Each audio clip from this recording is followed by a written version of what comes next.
Good evening, everyone, and welcome to the September 9th meeting of Council, the Township of Mapleton. Welcome, everybody. We had some great news this past few weeks ago where the province of Ontario provided the Township of Mapleton just under $9.9 million for our wastewater services. So that's a great boost for the Township of Mapleton. We have a $41 million project underway for our wastewater, and the province came through with just under 9.9, which we have to thank Minister Surma and MPP Matt Ray for their work behind the scenes to make sure that this happens for us in the township. And I think 7.1 moved by Councillor Otten, second by Councillor Woodham. The Township of Mapleton Council received for information the delegation of Desiree Swants regarding the Ontario Ministry of Energy and Mines consultation on the future of community natural gas expansion. Any comments or questions from members right now? Go ahead, Councillor Ottens. Yes, thank you, Mayor Davidson. Just, is there a way to incorporate my concern into this resolution at all to sort of highlight that that's what we? I'm kind of looking at it, and yeah, I think this is just going to receive a delegation for information, and the part of going back and be involved in part of this discussion on Phase 3. That's what. We got this email from so that we could be part of that conversation to tell them what we could use, and hopefully we'll work with other rural municipalities that have the same ideas to get it out there, because I think the ministry needs to know that rural Ontario, farmers in rural Ontario need to have natural gas to be more profitable and to be doing a greater work in the community, and we're out producing food. That's what we do. So it would be much better for every farmer to be a natural gas. So I know it's quite expensive to do it the way, I know you've said before how much propane you use just to dry corn, and it's quite a bit. a truck a day when the dryer's running. A truck a day to dry it. So we, as you said to the delegation, you would use, just your farm alone would use a lot of natural gas to do that dryer. So go ahead. Through your worship, if I may, I think it would be a good idea to send those in, but there's also a, so if we have to change the resolution, it's whatever the council decides, obviously, but there is a commenting part of this as well, where we wouldn't mind getting your exact thoughts on paper, because it is online, we can comment online, so there's two parts to this, I guess. One is basically support, and two is actually commenting on the website for the province. We have till the 22nd, if I'm not mistaken. Yeah. So we got a little bit of time, but I think that's where we get more bang for our buck in that commenting portion of the website. So, food for thought. Councilor Martin. Thank you, Mr. Mayor. My question was going to be, so what's our plan? Because the 22nd is before our next meeting of council. So right. I guess to the CAO or to you, Mr. Mayor, do you need direction from council on what we want? I have another resolution here that I can read that's been provided. Oh, sure, that wasn't in the agenda, so. No, I know that, and that's, everything was last minute. We just got this email. It's put into this agenda really quickly. So I do have another resolution that the clerk just handed me. But it was part of what Desiree had sent to us. But right now, we received it from information, and then I can read the other resolution, if that's okay with council. All in favor of the receiving information? Perfect, thank you. So this one, the resolution, it's not moved and seconded yet, but I'll just read it for council, and if we need to add anything to it, we can. Whereas the province has posted ERO 0250923 consultation on the future of community natural gas expansion, seeking feedback from municipalities, Indigenous communities, and other stakeholders on how Phase 3 could best support access to natural gas for community development. And whereas expanding access to natural gas is identified as a tool to support affordability and economic growth in Ontario communities, with Phases 1 and 2 estimated to enable connections for approximately 17,000 buildings across 59 communities and 16 projects completed to date. And whereas the Township of Mapleton is working toward its housing and employment land goals that contribute to Ontario's broader objective to build at least 1.5 million homes by 2031, and recognizes that timely servicing solutions, including natural gas where appropriate, can help enable these targets. And whereas Ontario's energy future relies on by leveraging a mix of energy solutions, including natural gas, electricity, and emerging energy technologies to meet growing community needs. And whereas natural gas continues to play a critical role in supporting energy affordability, economic competitiveness, and enabling to advance the municipality's housing, employment lands, and economic development objectives. Directs staff to submit comments to ERO 0250923 reflecting the Township of Mapleton's priorities, including priority application types, alignment with official plans, secondary plans, sites, and corridors where gas access would enable development, housing, employment lands, and any phase 1 and 2 learnings, if applicable and practical, barriers, timing, permitting, costs, land access. And number 3, forwards this resolution to MPP Matt Ray, the Minister of Energy and Mines, the Ontario Energy Board, AMO, and neighboring municipalities. So that's how it reads here. So it does again, council directing staff to make comments that for the farming community, comments for our industry, comments for our housing, whatever that we need to make. So that's what this is asking, this resolution. So let's discuss this resolution now and open that up for discussion. Let's start. Marlene, does that fit, or do you want something more specific? Or just leave it open that staff know what we want, and we'll talk about that. Yes, are we allowed to go to that same site and make our comments as well? Like I have it here in front of me, and I see there's a button to push for comments. Can we do that too? Is it like the more the merrier, or? I think Okay. anybody can, yes. Yeah. But as a township, we need to make. I think Right. It's very important that we are on top of this, and they're asking us for comments. I think it's important that we provide those comments to them. So I do think that this resolution does not specify expansion into rural areas. We're talking employment, which I guess could cover farming, but it doesn't specifically encourage, down concession roads. It's more, I feel like this is more aimed towards the urban area, again, where the potential factories and the housing, that's kind of how I read it.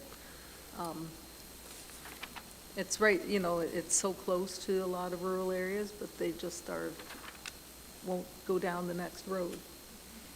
And that's kind of what we want. I think the first one that talks about economic development objectives, well, our economic development objective is farming communities, so that could fall into that.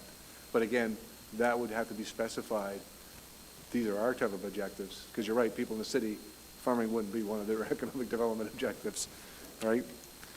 So I do absolutely, I think we hear you on that, and it's very important that we do that. And Manny and I talked about this, even before this, about getting it on into our farming communities. That's one of the reasons we wanted to bring this, important pieces to council today and rush it in, because we didn't want to miss the commenting period, because if there's an opportunity we can get natural gas down our side roads and lines, then let's do that.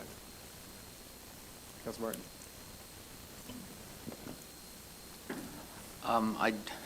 I know it's rather wordy as these things are. You kind of lost me after the second whereas, I think, but it wouldn't hurt my feelings to simplify it a bit and make it kind of clean with some of the more pinpoint kind of objectives that Mapleton has, to Councilor Otten's point.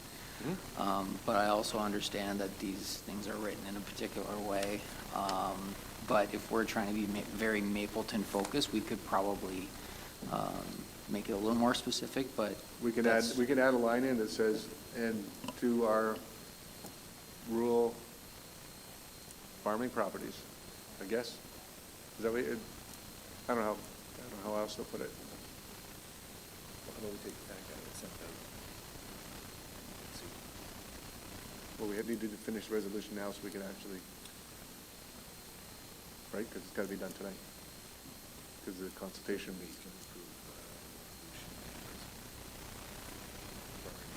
I think we just need to add in one line, basically, as Councilor Martin pointed out.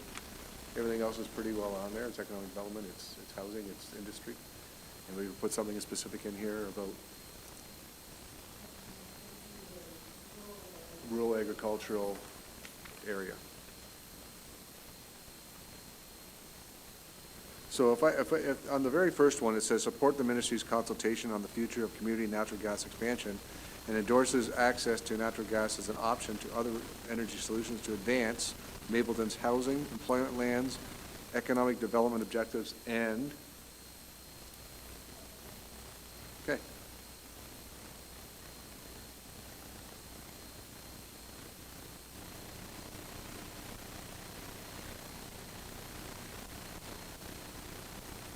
Okay.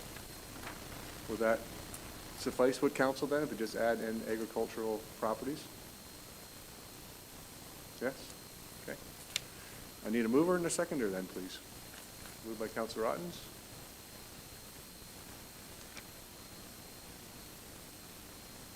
Seconded by Councilor Reed.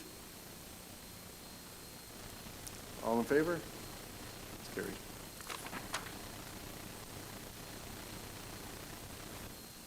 And Larry will pretty all this up later.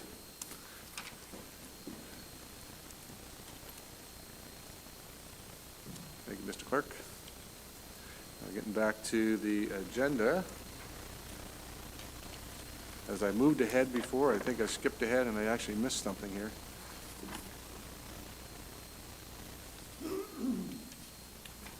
Because there was two economic development ones. So the second one, 8.2, was that the township be able to council receive for information economic development committee meeting minutes of August 11, 2025. That's moved by Councilor Otten, second by Councilor Woodham. All in favor? It's carried. Oh, sorry. Go ahead. Okay, you're good? Okay. So they're all in.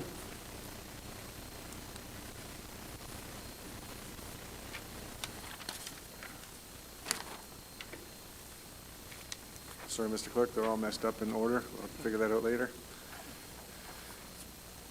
Moving on to item 9.1, and that is, we did that one.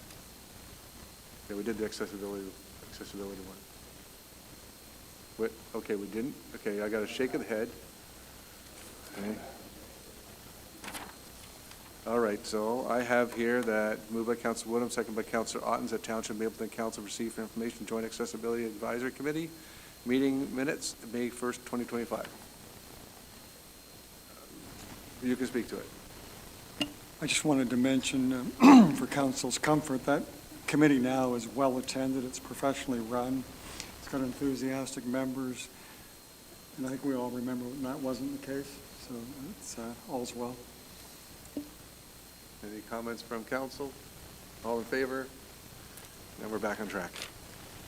Thank you for indulging me. I told you, Mr. Clerk, you want to keep me on track today.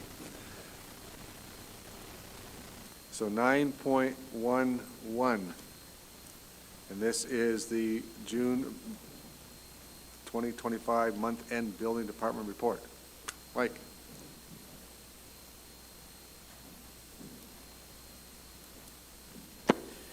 Thank you, Mayor. June, pretty good month. We did 40 permits. We brought in $44,591. Is there any questions? Whew. You said 9 seconds, so I think you got it right on I was there. including my walk. Okay, you're clear your walk, all right. Resolution moved by Councilor Otten, second by Councilor Woodham. The Township Mapleton Council received building report BD 2025-08 dated September 9, 2025 regarding permit activity for the month of June. Please leave them up there and ask them questions. No questions from council. We got nothing. Thanks, Mike. All in favor? That's carried. And going into the Finance Department, Community Grants Policy. Mr. Kelly. Thank you, Mayor Davidson. As noted last year during, I guess, the start of the budget process, just prior to that, we had adopted the policy manual or updated policy manual. I had just come on board here, so didn't have time to dig in and revise many of the policies in there from a finance perspective. So there are 3 in particular that we're focused on this year. This is the first of those three. So the community grants policy, essentially this one's intended to streamline the existing grant programs into one consolidated policy. So as you're likely aware, there were three separate programs or policies in place. The municipal grants policy, 50/50 funding for Parks and Rec projects, and then the policy 10.4, which was for athletic and cultural bursaries. So all of the main components of those programs are still as they were. No substantial changes. This consolidates them under one policy. It also helps from a budget perspective. We have one budget line for all types of grants that are going out.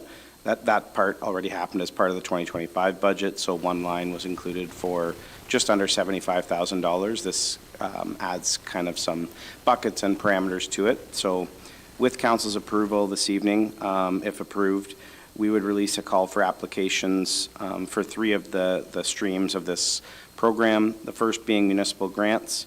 These are what typically have occurred around here where we support certain programs and initiatives. I'll use, for example, the youth hub, community youth hub, whatever, Grove, I think that's the name for it. Also supporting the hospital recruitment program, supporting the Senior Center for Excellence.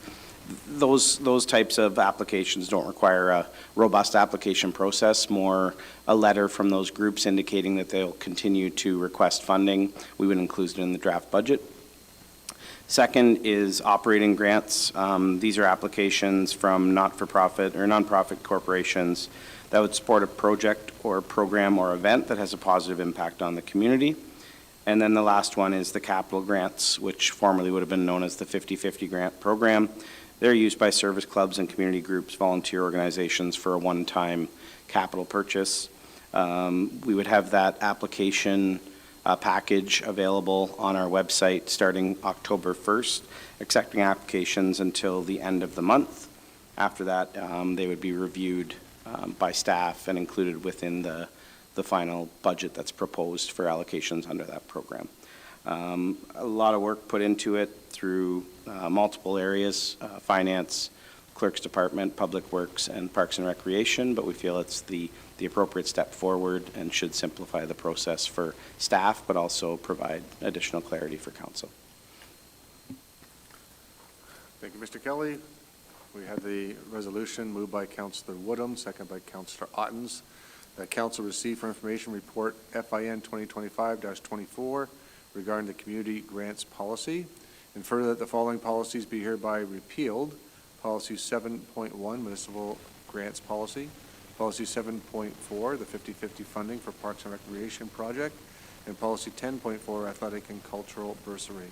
And further that policy 7.1, community grants policy, be approved. Questions from members of council? Councilor Reid. Through you, Mayor, I just had one quick question about the policy when it comes to 50/50 funding. So we're now, I super appreciate the streamlined process because I think it is a lot easier than the old one. Does this mean that we're also moving the approval of these out of the Parks and Rec Committee? Through Mayor Davidson, yeah, the way the policy is written currently, I don't think we haven't included for Parks and Rec Committee to approve. This capital grants program is now broadened past simply Parks and Recreation specific projects. It could be any community project that's deemed a benefit to the community as a whole rather than strictly Parks and Rec. That's why we saw it coming to the staff level to review, evaluate based on a set of criteria to see which ones would move forward. And again, they're included within a budget line that this council is still going to see. That's the way the policy is written right now. Councilor Martin. Thank you, Mr. Mayor. Question maybe along a similar line, through you, Mr. Mayor. I understand the rationale, the motivation, efficiencies from a finance guy, how having all this neat and tidy before we get into budget makes a lot of sense. But I guess two questions. The first one, what about our current system isn't meeting the current objectives that we have? And then second, I think that I do value the advisory committees that we have, I think you see even on the agenda tonight, like those 2 economic development minutes, like our committees are almost becoming extinct, right? There was no advice provided, there was no recommendations coming out of it.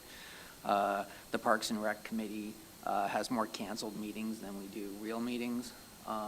So I worry a little bit that while I value all the motivation to streamline it, that if we're going to take, like, we have a hard time recruiting for these committees to begin with. And then if we don't give them meat on the bone to provide recommendations, because they're not approving or denying anything, this is simply recommending projects, especially the 50/50, for example, from Parks and Rec. If we take away their inputs on this, and leave it simply with like an application process at staff review, and then it comes up a budget, I worry a little bit that we lose some of the maybe specificity that, coming through these groups. It's tailor-made. This is what the community wants, not an applicant. It's the advisory committee makes a recommendation because they've been appointed to this committee. So I worry that we're losing relevance a little bit. So those would be my 2 comments. Questions? Go ahead. Sure. I think through you, Mayor Davidson, to the first one, as to what we're losing or what wasn't working under the existing process, I think there seems to be a significant lag between approval of some of these and the actual work moving forward. So moving to a more streamlined program that has an application date process that's fairly tight, reporting requirements afterwards to show the work's been completed. We think it's a little stronger on that side. As for the consideration of the Parks and Rec Committee, I guess the way the policy's written doesn't exclude input from the Parks and Rec Committee. I think it just comes down to the ultimate approval that as a council you could move forward approving a grant program or a set of grants through this that wasn't necessarily stamped off or approved by the Parks and Rec Committee. And it's again because there might be other applications that fall outside the scope of specifically Parks and Recreation that are a community benefit of some sort. Having said that, it's ultimately council's policy. You're approving this policy. If council were seeing the need or the desire to have the Parks and Rec Committee still approve it ahead of time, we would just need to amend the policy accordingly, but that's ultimately your decision as council. Thank you. Further questions? Go ahead, Councilor Ottens. Yeah, this is on a different tangent. Under the athletic and cultural grants, I just was looking for some clarity on item 4, where teams may apply for a maximum of 1,000.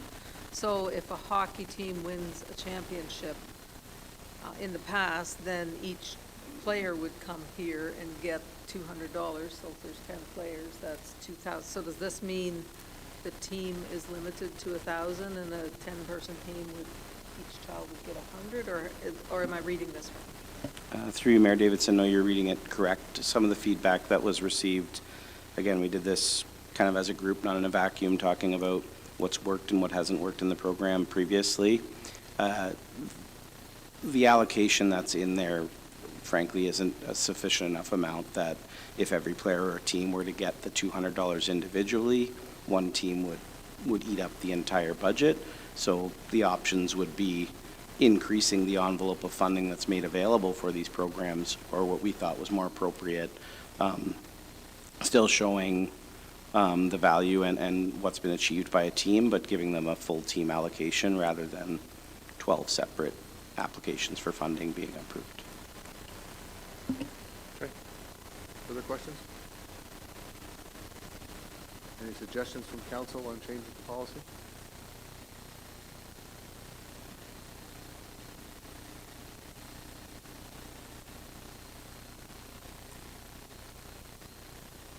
Councilor Martin? Thank you, Mr. Mayor. I like the athletic and cultural bursaries, like, quite honestly, it's nice to do, but you know, I think it's something I would consider removing, in that you know, it's not, like, whether it's hockey, baseball, the cultural side, like, it's, not a lot of people even know about it. People that do are ones who've talked to us, and we've encouraged them to apply. I don't disagree from a finance perspective that there should be a cap, especially when you have a funding line or a budget line attached to it. But on the grant side, philosophically, like, I don't want to have happen in Mapleton like happens in the big cities where you have a lineup of delegations of community groups that are looking for money come budget time. It's taxpayer dollars that we have, and the grants that we issue routinely either come through an advisory committee with their support because they feel it's got merit, and we typically take their advice or recommendation. And then the rest is, you know, community improvement like CIP stuff where it's kind of taxpayer money going to fund that type of stuff. But as far as like a legitimate grant, you know, for groups to line up for taxpayer dollars, like, honestly, like, I'm not particularly interested in having that at budget time. I like that it comes through an advisory group that are private citizens who, you know, get delegated to, as well as whoever's on the committee, right? Like, I wonder if we could maybe find someplace halfway in between that meets Mr. Kelly's needs from a budget perspective with a maximum that won't exceed the budget line, but also honors kind of the existing advisory groups that we have. I'm trying to understand here, Mike, you're talking about the advisory group and people coming to the advisory group asking for funding. In all my years here so far, we have not seen that. They fill an application, it comes to the advisory group looks at it, and then it comes to council. I've not seen, well, I have been to Parks and Rec, but I haven't seen it where they have that many. We've had a few here and there, but not lineups like you're talking about. Just, I don't want lineups Right. at budget time. Right, I I'm get saying that. the handful that come for 50/50, Right. it makes sense for me that they come through the advisory committee still. I think we start to lose the community I understand participation where in you're all going with that. this. So would you like to make a recommendation that would still go through the committee of council before coming to council? Is that your recommendation in this policy?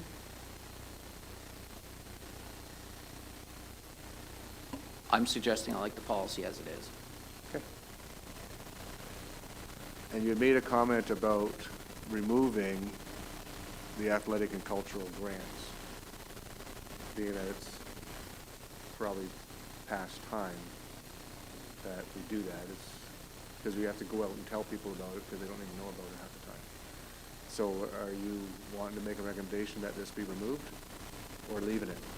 Yeah, I'd leave it, I would recommend leaving it in with a cap, but there's a maximum attached to it. Okay. Go ahead. Mr. Kelly?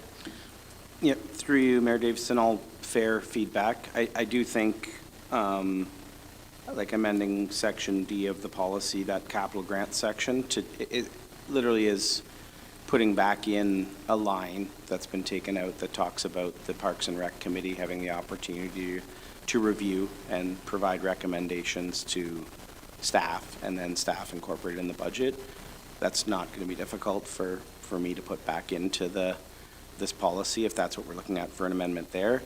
The second piece, yeah, I would say if the athletic bursaries are staying in, obviously I'm going to like if there's a cap on the program totally, but I'm not, I guess it's not, I'm not sure where you want that cap to be. Like, would you want me to look at, you know, over the last 3 years, how much have we given out? What's the average? And let's call that the cap, or what? I guess I just need a little more clarity on where we cap that piece. Essentially, all of this will be one budget line with multiple streams in it, and I would really appreciate if we had a cap on each of the streams, that this is the max that we're providing in, because it is taxpayer-funded expense line. This is the max we're allowing each year in community grants, and based on the advice of committees or the advice of staff.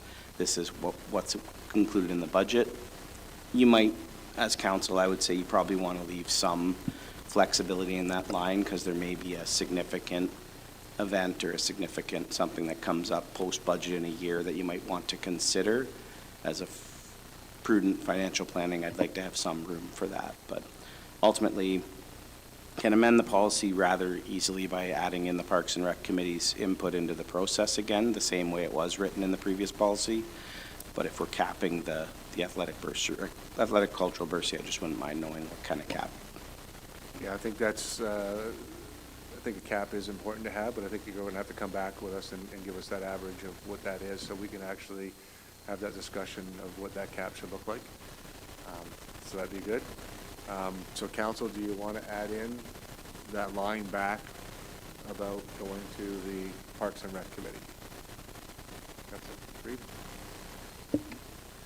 Through you, Mayor, I do agree that the input from them is important. However, stating what Councilor Martin did was sometimes those meetings don't happen as often as they should. And where do we see that as a hindrance to this policy? If all of a sudden they don't meet for half a year, like, will that delay the approvals and then this policy is just written for no reason? Councilor Martin? Yeah, I agree completely. These meetings need to happen, right? And they're being canceled for a variety of reasons. Most of the time because there's nothing for the committee to talk about, right? So I think the onus is on all of us to have material for these different committees, not just updates, right? But actual things that the committee can like provide an opinion on.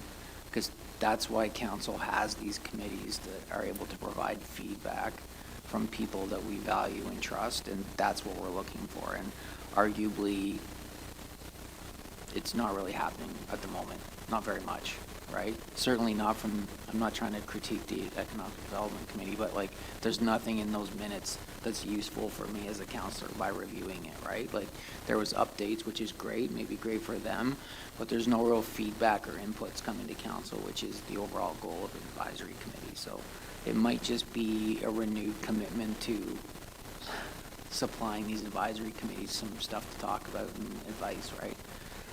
So timeliness, 100%, right? The budget approval process is set in stone, dates are already are going, so if the committee, if the timelines get mixed up, then yeah, 100% it won't be useful.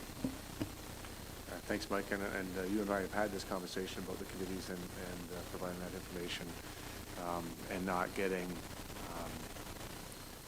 they're not functioning the way we envision them to function, and I think that's, again, that'll be on me as the mayor to make sure that they have that focus, so. Anything else? Councilor Woodham. Yes, thank you, through you, Mayor Davidson. I'm just wondering if we can defer this to our next council meeting then, that would give the Director of Finance opportunity to take a look at it. I too would support adding back in Parks and Rec, having that ability to take a look at it. I know it probably won't be all, but those that are applicable to it, that they have the opportunity to, advise on it and bring it forward to council. And then taking a look at the 3-year average, I would most likely love to know what the 3-year averages for the athletic and cultural grants are, and whether we put a cap or we decide to eliminate it. That would be at that time. So you're putting a motion on the floor for deferral? Yes, please. I got a seconder for deferral? Okay. And all in favor of deferral? It's carried. We'll defer that.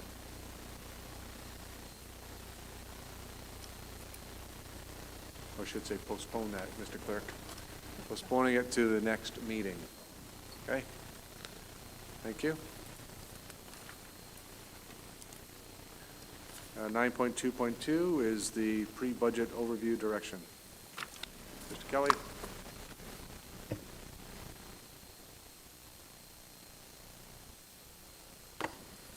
Okay, thank you, Mayor Davidson. My honor to officially launch our 2026 municipal budget process. Budget, once again, is going to represent a collaborative effort amongst all staff and yourselves as council. Confident that we all share the same values of collaboration, commitment, and trust that made our last budget as smooth and successful as it was, and we'll achieve that once again this year. You can flip through, Carl, probably 3 slides, because I'll be a little quicker. Yeah, one more. So some of you have seen this last year, but to the benefit of one new councillor that wasn't here for this process, exactly what is a budget at its core? It's a financial roadmap that estimates costs, revenues, and resources that we require to achieve specific goals over a set period of time. Seems straightforward, but it encompasses various components and elements. The base budget, which we start with, is last year's approved budget, and the proposed budget will include factors such as inflation, changes in service levels, and any one-time financial items. The next slide speaks to who does what. Everybody's aware of that, but we do include this in all of our verbiage for the public, so everybody has a clear understanding that we do collect taxes on behalf of the province, on behalf of the county and the school boards into one tax bill. We, as Mapleton, do not determine every aspect of your tax bill. Ultimately, council, on the recommendation of staff, approves one number, being the levy that we require for the entire year. Everything else is put in place through the province, MPAC, and the County of Wellington. On our next slide, assessment growth is obviously a key factor within our budget. Over the past number of years, we've observed a relatively low level of assessment growth, standing at just 1.19% on average over the past decade. That's crucial to note because a low growth rate impacts our ability to fund new projects and services. We have made strides recently through water and wastewater infrastructure projects under Northern Maple Utilities, Inc., to start to build a basis for that growth to happen. But as you see in this slide, currently we're looking at just 0.49% for assessment growth in 2025, which would generate approximately $52,000. Given the volatility of assessment growth, the township doesn't rely on it to fund current operations or our operating costs. Any funds generated through assessment growth are allocated to our infrastructure reserve funds, which helps a little bit. Obviously, $52,000 isn't that much, but helps to close the infrastructure funding gap. The property tax levy is the net funding that we require for our communities to meet our community's service level expectations. In recent years, the average residential property owner in Mapleton, the tax levy increase has actually trended below the annual inflation rate. This is a significant thing that was raised last year. So I'll make it very clear, though, this time that excluding assessment growth, property taxes have risen at an average of just 1.58% from 2016 to 2025 annually. So to be clear, that doesn't include assessment growth. That's for the property owner that was here in 2016 and is still here in 2025. Per year on average, it went up 1.58%. That approach has led to a funding gap, which has been updated for this year. So the gap average is $165 per residential property, which would be approximately $550,000 in additional funding to support programs and services. So understanding that the difference helps us to grasp the challenges that we have in taking advantage of some opportunities from a service level perspective. The consolidated budget essentially is the operating budget, which keeps the lights on, keeps everything functioning and meeting the service levels that the community expects. Capital budget is for infrastructure replacement, infrastructure renewal, and then we maintain reserves and reserve funds to help ensure we can fund our long-term infrastructure needs and mitigate the tax or user fee impact of any spikes in costs. It is a careful balancing act to meet both current and future needs without overburdening the Mapleton community. So as with anything, you can go to the next slide, we follow our strategic priorities throughout the budget process. Both the current year budget and our long-term forecast looks to vigilant asset management, which involves strategic oversight of our infrastructure, We strive to build a prosperous and diversified economy. Economic diversification is a key way to reducing risk and fostering sustainable growth. Helps build resilience over the long term for the community. We also continue to prioritize our well-being by creating safe, connected, and valued community, wanting everyone to have access to opportunities and services that allow them to thrive. Diligent fiscal management. We focus on a more what is a transparent and strategic management of public funds, maintaining the public's trust and your trust that we're trying to achieve ultimate financial sustainability for Mapleton. And then finally, operational excellence. We're constantly striving for efficiencies and improved qualities, continually improving Mapleton with a strong customer focus at every level of the organization. Guiding principles for the budget haven't changed since last year, so still looking at maintaining openness and transparency, being fiscally responsible. We will be engaging with the public again through a public open house and posting constantly through our website updates in the budget process. As noted before, modernization and efficiency is something that each service area is looking for. We do factor in the pressure of inflation. It hasn't gone away. We do monitor it, but we also do want to make sure that where user rates and user fees should be deployed, they're helping to reduce the burden on the property tax base, and ultimately growth pays for growth. That's why we have things like development charges in place and ensuring that the growth community is funding their share of the costs. Next slide, long-term financial planning strategy, still maintaining the same strategy going forward to provide for financial flexibility, reduce financial vulnerabilities, and promote financial sustainability. The next slide has some financial indicators actually that speak to how that's looking right now as far as things are here in Mapleton. Sorry, Carl, the next slide, if it goes. Maybe one back, sorry. The first, sorry, I can barely read them, so I'll just zoom in. But the indicators help monitor how effective the township is in meeting our long-term financial goals of sustainability and flexibility. As you'll see, the risk on most of these factors is low. This is a indicator that's studied by the Ministry of Municipal Affairs and Housing to see if they ever have to step into municipality that may not be achieving the financial outcomes that they ought to be. So in terms of taxes receivable and reserves and own source revenues, risk is low. The spot where we do have moderate risk, and this is lagging data, is in regards to debt. This risk, as you're aware, as council, has been mitigated with the fact that debt has been shifted over to the Municipal Service Corporation, and a model there has been deployed where we project long-term sustainability with modest rate increases over the next several years. The budget challenge, we can skip that. You can read that, but it's extremely challenging to bring forward a budget that meets the service level expectations of the community, but also balances the financial impact on ratepayers. You can go ahead a couple more, Carl. I think you're going backwards. Keep going. One more. And one more. Okay. So this is, I think you wanted to get t-shirts last year, Mayor Davidson, with these on them, but doesn't change, and it's a great thing when you're speaking to the public about what does not exist, which is stable services, low density, and low taxes. So that's where we deploy each of those levers in different ways to try and make a budget that works for this community, but that will require adjustments to taxes or bringing in more housing and development, more density, or ultimately, if we're not willing to do either of those, we need to look at services and where cuts would need to be made. And then 2 slides ahead.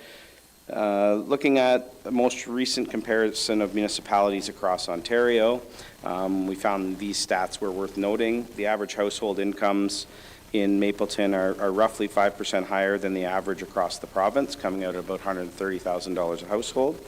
From a density perspective, it won't surprise you that Mapleton, with our vast agricultural properties, our density is well below the provincial average. In fact, that sits in the bottom 5 municipalities of all of Ontario as far as density, but we recognize that. It's an agricultural community, but it's something to keep in mind.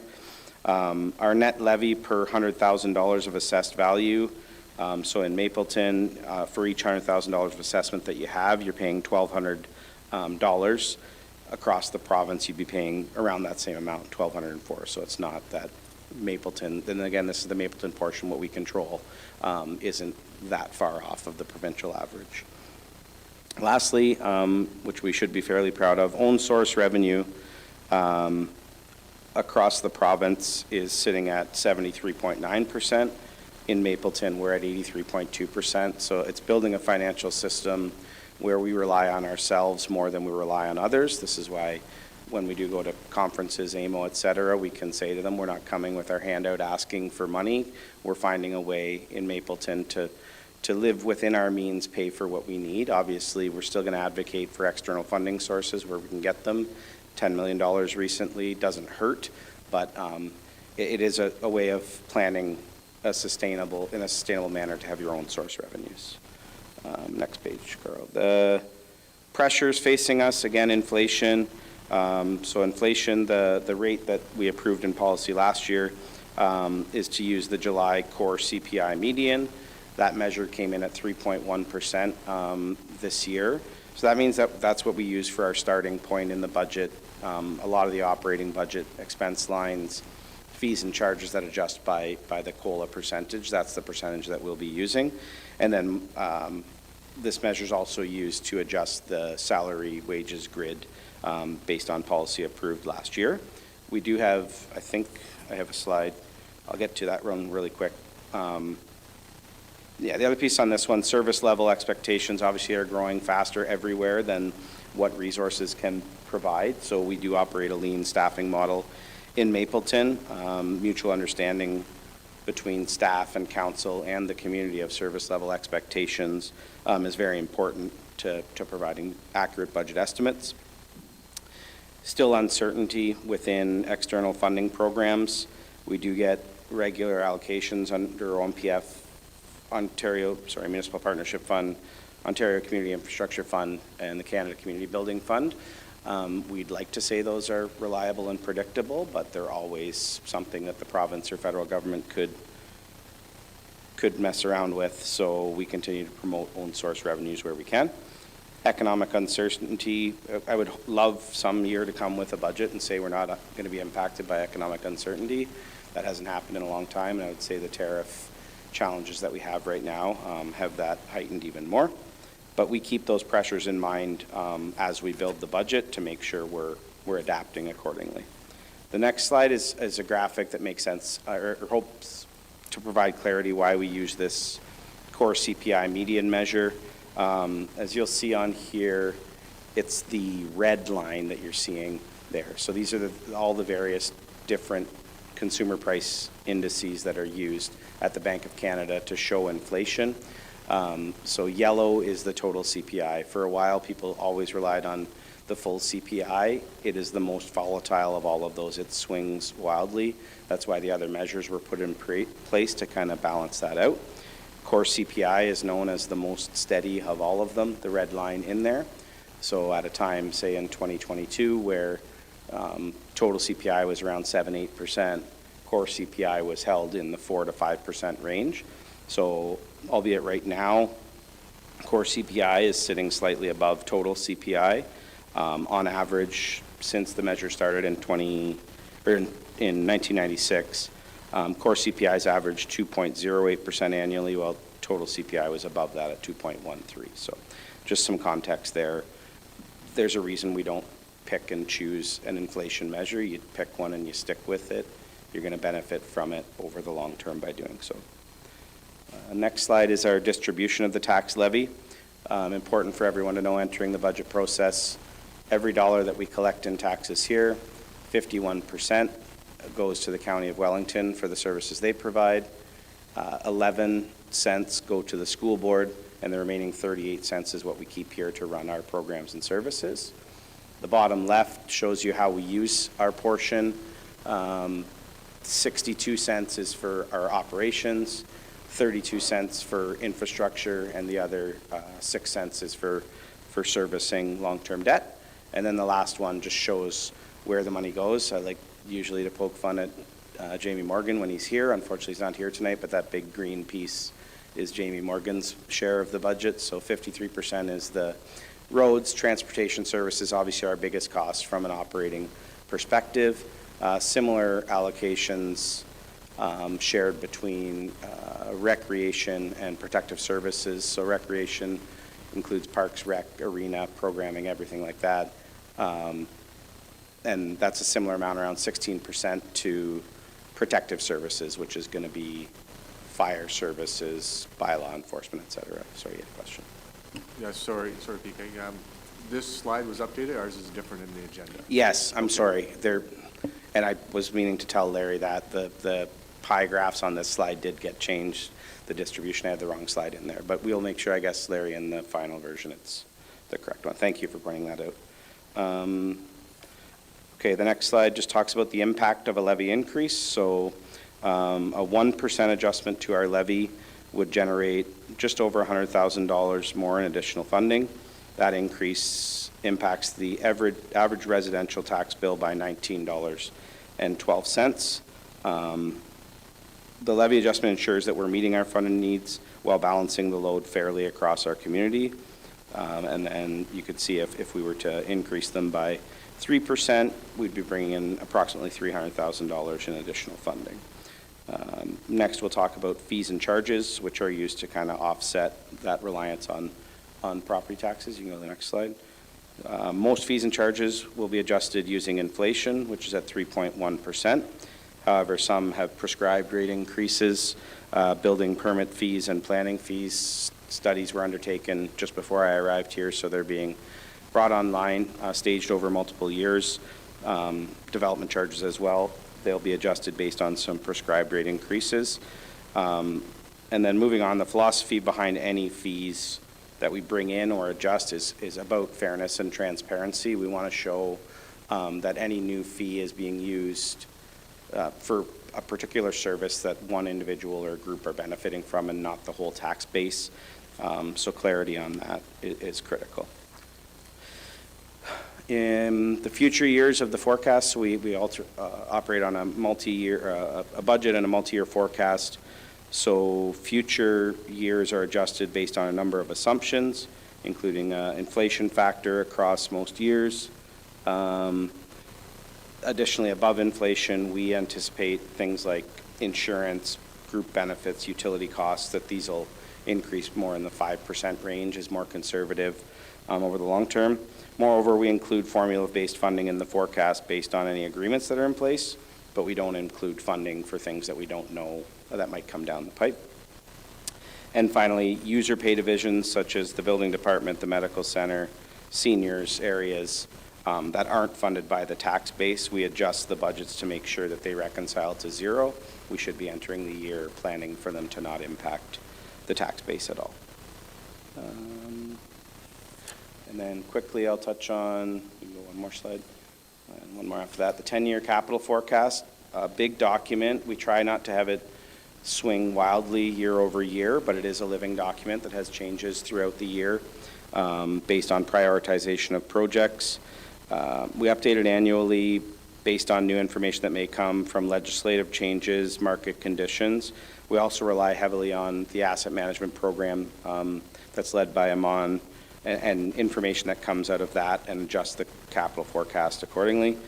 Essentially, think of this forecast as a roadmap for our next 10 years, and essentially, as soon as it's printed and endorsed, it's already changing because new information is coming.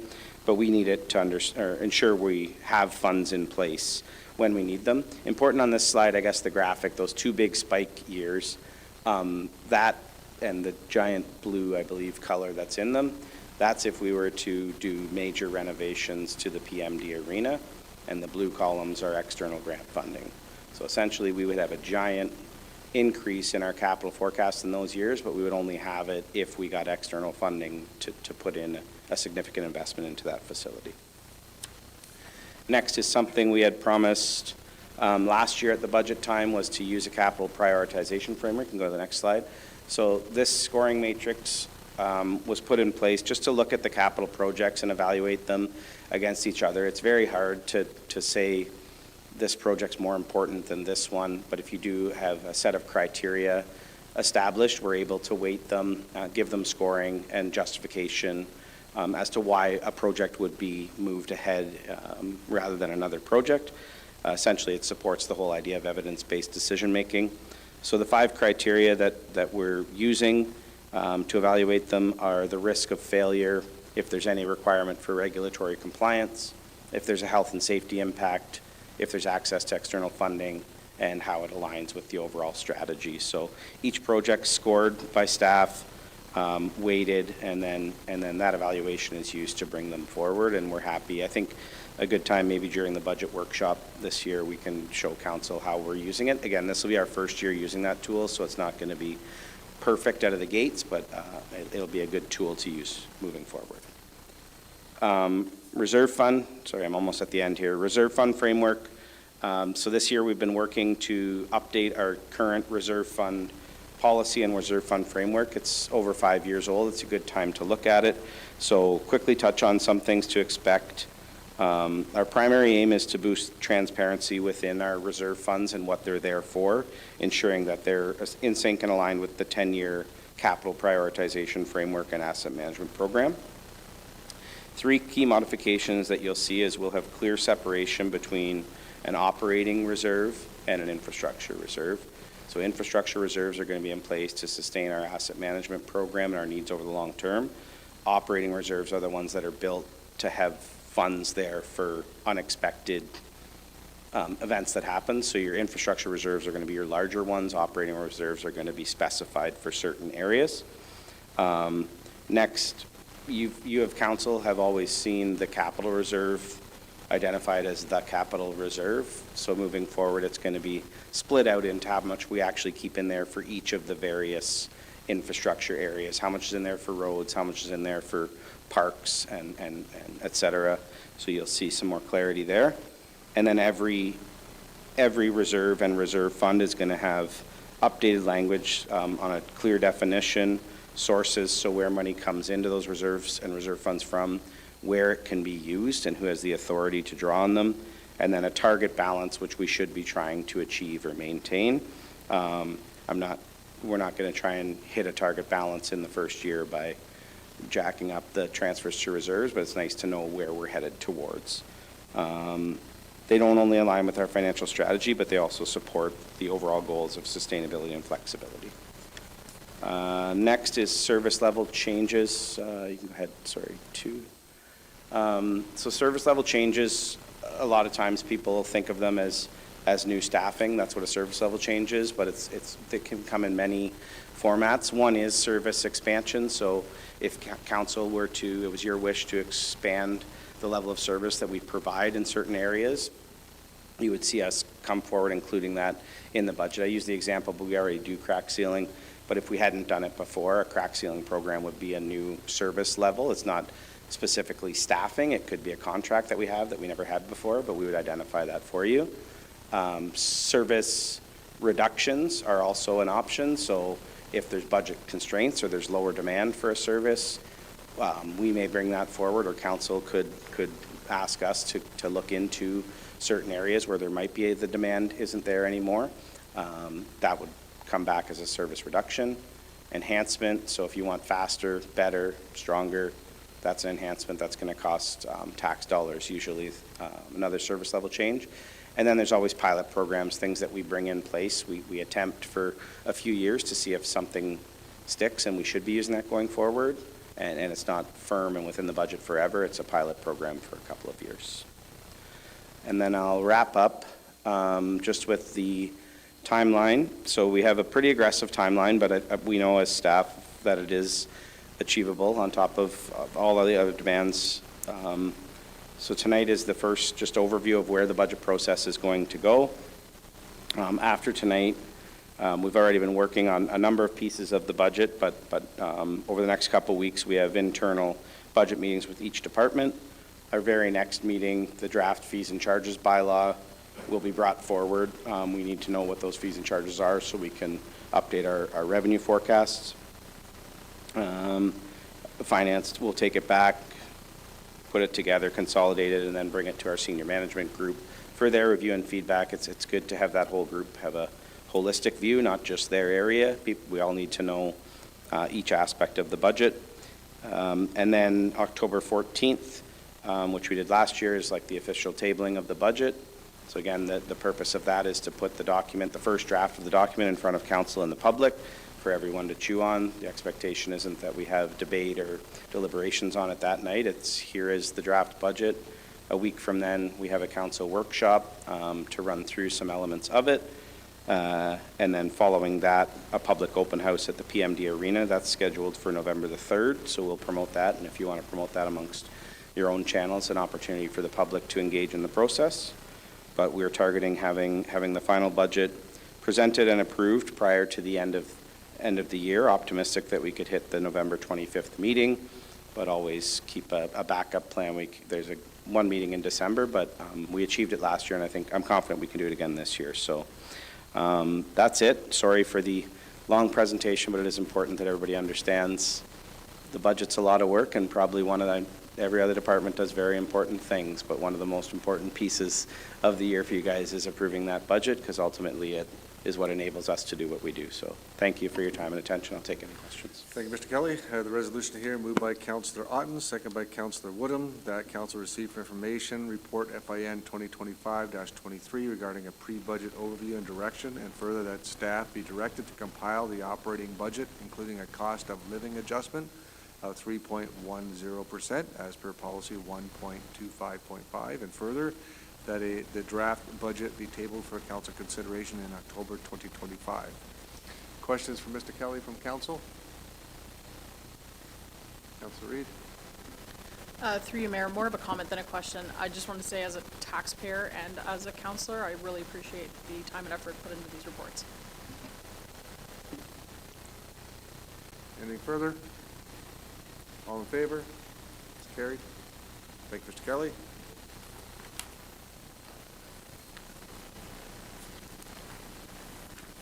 Now we go to some consent applications.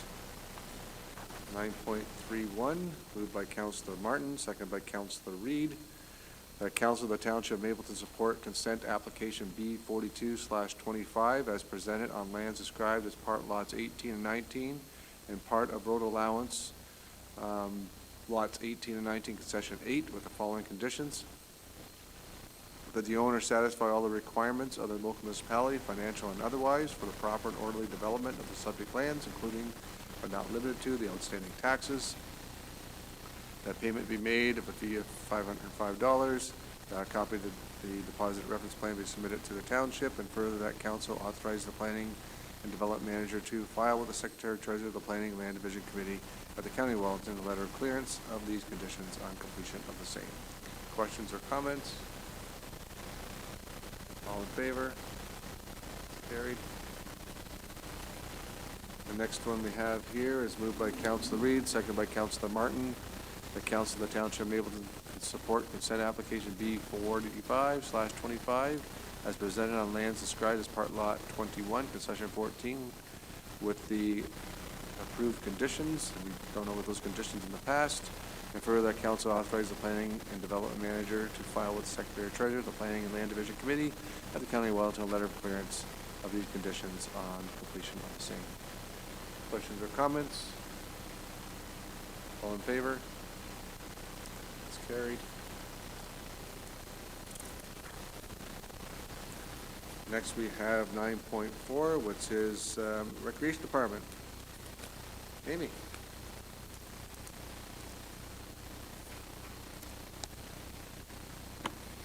Through you, Mayor Davidson, I'm happy to present an update from our summer camp program this past summer. Please go to our slideshow. Thank you. So next slide, please. So as you're all aware, we work very hard to bring lots of fun and activities to the children at summer camp. We ensure that there's exciting crafts, weekly visitors, lots of STEM and learning opportunities for everyone, including outdoor exploration. And we have our lunch program and Cool Treats program as well. Next slide. So here you can just see some of the kids and counselors during the summer enjoying our program. Next slide. So these are our full-time staff members that have been with us. Aside from Paige, these ladies have been with us now for 4 years. We're very lucky to have them. They are an integral part that makes our camp program such a success. Not having fresh new faces every year helps everything run smoothly. And Paige joined our full-time camp team this year, and we will be sad to see some of them move on to new adventures next summer, as they will be looking for work that isn't just an 8-week long amount of time. So this year, to offset that and to help with covering vacations, because that sometimes can be a struggle, our staff are young and we want to make sure that we can accommodate their family time as well. We've included some part-time staff. So next slide, please. And these were our part-time staff so there was no guaranteed hours for these ladies, but they came in and helped out whenever there was a need to cover vacation time or when program numbers were high, as we do our very best to not turn any of the children away and accommodate as many as possible. Next slide. We had lots of special guests over the summer, so instead of us taking kids off-site, we typically bring special guests in. We find it's actually it's more cost-effective, and we don't always know all of the children that are coming to us all of the time. So this is a great way to know that everyone is in a safe space where we can have lots to offer, and it keeps costs down for the municipality and for parents by having visitors come to us as opposed to us taking busing and such to outside of the area. So a big thank you to many of our special guests who were with us throughout the summer, many of them attending several times, weekly, some of them, such as The Grove, and Amy Lynn Yoga came several times. Mapleton Fire Rescue came a few times, and the county visited us periodically throughout the season as well. Next slide. So as you can see, I included our calendars. There's always lots going on at camp, and we ensure to show all of the things that we have happening, as well as a shout out to our Lunch Legends and our Popsicle Pals. So that was July and August. And next slide. This year we offered 2 weeks of summer camp program in Alma to see how it would take off there. We do get a lot of requests to offer programming in Alma. We did a PD day last year, which completely filled up. The numbers weren't quite where we wanted to see them, but we did only open 20 spaces per week, so we were happy with what we saw for the first year. What was exciting too is Alma had their own Lunch Legends and Popsicle Pals as well for the weeks. And we started offering a Wild Wednesday, which was just 1 day a week. So we had lots of requests for parents, maybe moms at home or parents or teachers, and they wanted the opportunity for their children to attend just 1 day a week as opposed to committing to the full week. So in order to staff that appropriately, we needed to streamline what that was going to look like. So we decided to come up with Wild Wednesdays, where parents could register their children just for that 1 day of camp, and they could choose however many Wednesdays they wanted. So some of the kids came repeatedly throughout the summer, and some just came once or twice whenever they were looking for a fun day. It was a very well-attended program with over 62 participants that took place in that program. So a huge thank you to our Lunch Legends and Popsicle Pals. This is something that really does set our camp aside from other camps in the area. We do provide lunch and cool treats every day for the kids that attend our program. That only happens due to the support of all of our community groups and families and generous donations that come in to cover the cost of those lunches that happen at camp. So here's a little menu of what lunch looks like. Lots of great things. This year we also launched some merch, so we had lots of friends in their Mapleton Summer Camp shirts they could order. We had bucket hats, and if you ordered the bucket hat and the t-shirt, you also got a water bottle. The kids were pretty excited, and I actually have been seeing them wearing those at school this past week, so it's been pretty fun. And thank you, and I just want to say a big thank you to everyone that made summer camp possible this year. I'm happy to take any questions. Thank you, Amy. Resolution moved by Councillor Martin, seconded by Councillor Reid. Township of Mapleton Council received for information Recreation Report REC 2025-03 dated September 7th, 2025. Questions from council members or comments?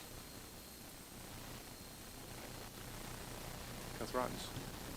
Thank you, through you, Mayor. Just a comment.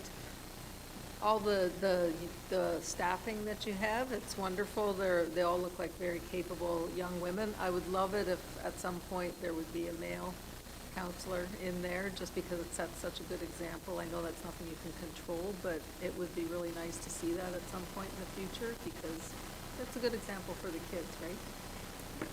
Through you to Counselor Ons. I agree, we did have a male counselor a couple years ago, but yeah, as we can't control who applies and how that comes in, but we definitely encourage everyone to apply to be a camp counselor. Thank you. Other comments, questions? My question is on the Alma one. You said you opened it up to 20 per week? You had it done for 2 weeks, and you said it fell a little short. What does a little short mean? Correct. So we opened the program up to fill 20 spaces per week. We filled over like about half of those spaces each week. So we were hoping to see a little bit more traction, just due to the fact that the PD day did fill completely. But like I said, it was the first time we have offered this program, and it did go over well. It worked well in that space. Alma also has a great space to offer camp programs. Thank you. I'll call the question. All in favor? It's carried. Thank you.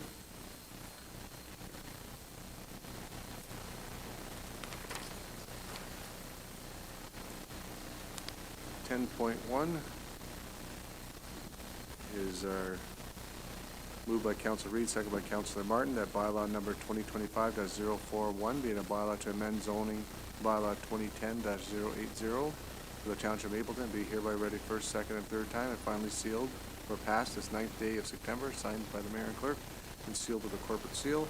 Any comments or questions on that? All in favor? It's carried. Moving on to item 11, we have correspondence for council's direction. This is the 2025 Ontario Senior Achievement Award, the invitation to submit a nomination. There is a recommendation here, moved by Councilor Martin, second by Councilor Reid. Township of Mapleton Council received information in the invitation from Raymond Cho, the Minister of Seniors and Accessibility, to submit a nomination for the 2025 Ontario Senior Achievement Award. Questions or comments from council members? Councilor Ottens? Yeah, I would recommend that we would nominate Ab Hesslink for this award. I think it's a good opportunity, given all the work he did planning the Drayton 150. Thank you. So you'd like to make to add to this recommendation and to, okay, so I need a change to the resolution, seconded by Councilor Woodham. Okay, so we have a change to the resolution, seconded by Councilor Woodham. Any comments or questions on that change? Okay.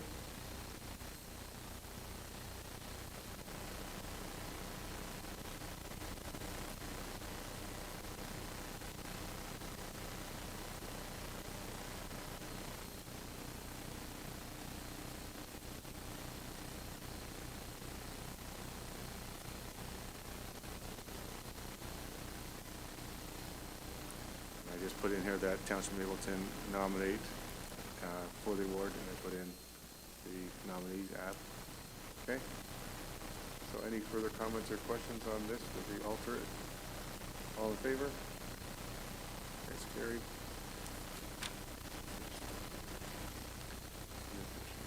Okay. Moving on. We have a number of items for council's information. There's 8 items there. Anybody wish to speak or talk to any of these?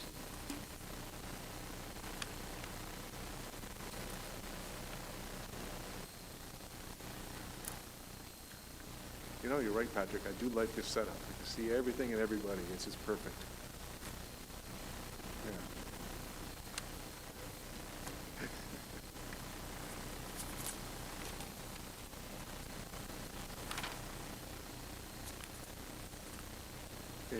if there's none, then I'll move on to item number 13. So notice of motion here. And the notice of motion is, whereas the Township of Mapleton has limited childcare in the community and council direct the staff to create an after-school childcare program at Drayton Heights Public School. Whereas that after-school program was started in 2021 and expanded in 2022 to also include a before-school program. Whereas the Wellington Catholic District School Board will be constructing an elementary school and childcare in Drayton. Whereas there will be a bidding process to manage the childcare center and the before and after-school programs at the new facilities. Whereas adding Drayton Heights as an additional location to operate the program would be beneficial to the operator. Therefore, be it resolved that council directs staff to cease operating a before and after-school program at Drayton Heights Public School at the end of the 2025-2026 school year. That's the motion that will be heard at the next council meeting. Go ahead. You had a question? Yeah, through you, regarding doing this at the next council meeting, that's going to be a 4 PM meeting, if I understand, and I wonder if a discussion about childcare should be done at an evening meeting where the people involved would actually be able to attend and comment? And that is something that Manny and I already discussed, to move it to 7 PM. If council is indulgent in that, we can move it to 7 PM meeting on that evening. Okay, all right. So be it, clerk. Mr. Clerk, we'll be moving it to a 7 PM meeting.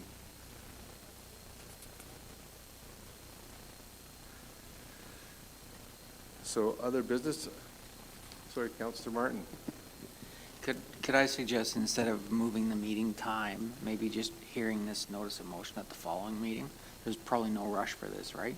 We could do it at the first meeting in October, or, I'm not sure how, I'm okay with that. Yeah, If council's okay with this notice being moved to the first meeting in October, which is 7 PM, instead of the next meeting in September? Yeah, Councilor Reid? I don't have a problem with that, other than the sensitivity that seems to be around this conversation, that delaying it a whole month from now might cause some more unneeded angst for parents in the program currently. So I really do think we should hear it as soon as possible. I'm open to council's direction on this. It needs to be at 7 PM. It doesn't matter whether it's the end of this month or beginning of October. It's fine either way. Councilor Martin? You've got your finger on the button? No, we have the variance in meeting times. There's a benefit to both from a council and a staff attendance perspective. Correct. So taking another evening, again, this is, I'd be fine with October, but Councilor Reid's comment is actually very valid too. So I'm open, I'm easy. It's just, it impacts a lot of people in this room by moving the meeting time. Council, I look for your direction. We have, move it to October, keep it, and just change the hour. So I'm going to look down this end of the table, your ideas of which way you would like to see this happen. Councilor Wood, I'm putting you on the spot first. Because you stopped looking at me, so that, Marlene never stopped looking at me. She was looking at me the whole time. Thank you, Mayor Davidson. I do agree. We have received feedback already, although I do believe a letter was addressed to all parents, and nothing is going to change. So I think in fairness to our staff also, there is a reason why we have a 7 o'clock and a 4 o'clock. So my vote, or my feeling would be, let's keep it to the October 14th. We can have the notice of motion brought forward. Councilor Ottens? Okay. Let's move it to the October, first meeting in October, Mr. Clerk. And, yeah, the letter that was sent to all the staff, all the parents and caregivers, mentioned that it would be at the next meeting of September.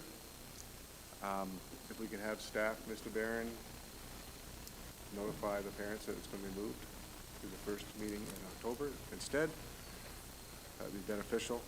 And that the parents, if they cannot come, are able to submit a written, written information for council's perusal. The emails that council did receive, Mr. Clerk has received those, and I responded to the members of the community that did send an email, and I asked them if they would like that email. If they didn't want that email to be put into the agenda, which would be now the October agenda, to let me know. So those emails will be put in the agenda as well as anything else that comes forward. All right. Other business is 15.1. We have here moved by Councillor Reed, second by Councillor Martin, the Township Mapleton Council received the attached communications from Trevor Pryor of Glenavalid Development Corp. Regarding the request for approval of street names for Phase 2, Stage 4. And the council approves the names Coho Lane and Reed Hill Drive. Any questions or comments on that?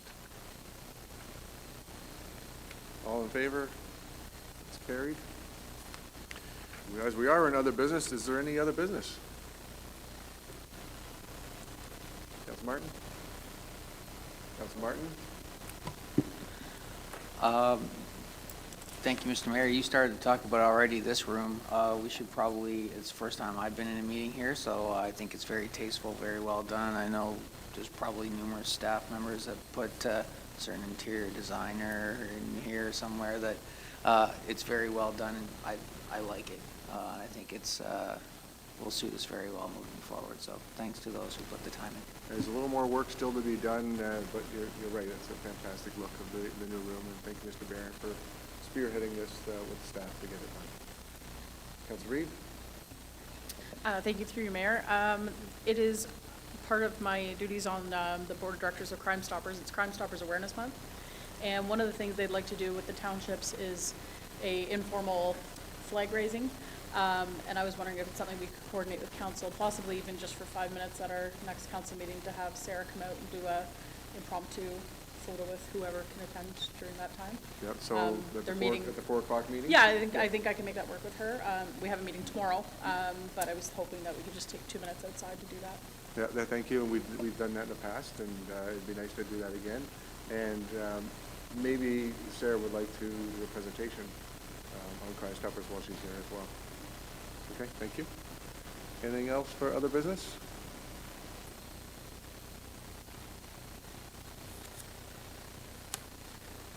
Now, I do have one other item that council, we discussed at the last meeting, before we go into the close, we discussed at the last meeting about the regular council meeting on November 11th and keeping it on November 11th. We had a resolution prior to that, and I can't remember when that was, Mr. Clerk, it was April or something, that said that we were moving it to November the 10th.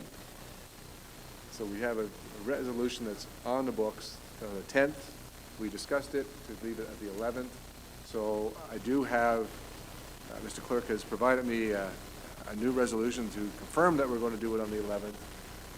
If, as the council has, in our comments, we never made it, there was comments last meeting, so I have moved by Councilor Otten, second by Councilor Woodham, that Township Mapleton Council resolves to confirm its intention to hold its regular council meeting on Remembrance Day, November 11th, 2025, at 7 p.m., and to rescind the other resolution. Okay, all in favor? Perfect, Mr. Clerk. Thank you for bringing that forward.